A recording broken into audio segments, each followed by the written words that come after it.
ഈശോ മിശിഹായ്ക്കും സ്തുതിയായിരിക്കട്ടെ. വിശുദ്ധ യോഹന്നാൻ 17:3. ഏക സത്യദൈവമായ അവിടുത്തെയും അങ്ങ് അയച്ച യേശുക്രിസ്തുവിനെയും അറിയുക എന്നതാണ് നിത്യജീവൻ.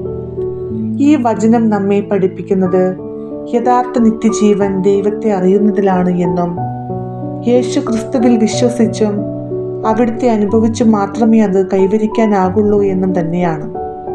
അറിയുക എന്നത് വെറും ബുദ്ധിജ്ഞാനം മാത്രമല്ല, ഹൃദയബന്ധവും ആത്മീയ സ്നേഹവും അടങ്ങിയതാണ്.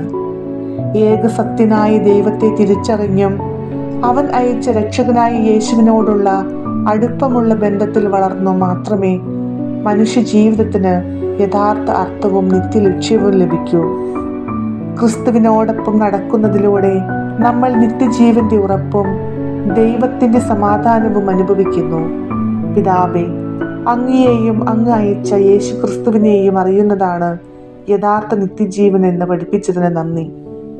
ഞങ്ങളുടെ ജീവിതത്തിൽ അങ്ങയെ കൂടുതൽ ആഴത്തിൽ അറിയാനും യേശുവിനോടുള്ള ബന്ധത്തിൽ സ്ഥിരതയോടെ നടക്കുവാനും ഞങ്ങളെ സഹായിക്കണമേ. ഞങ്ങളുടെ ഹൃദയം സത്യത്തിലും സ്നേഹത്തിലും നിറച്ചുകൊണ്ട് അങ്ങേ സമാധാനം എപ്പോഴും അനുഭവിക്കുവാൻ അനുഗ്രഹിക്കണമേ.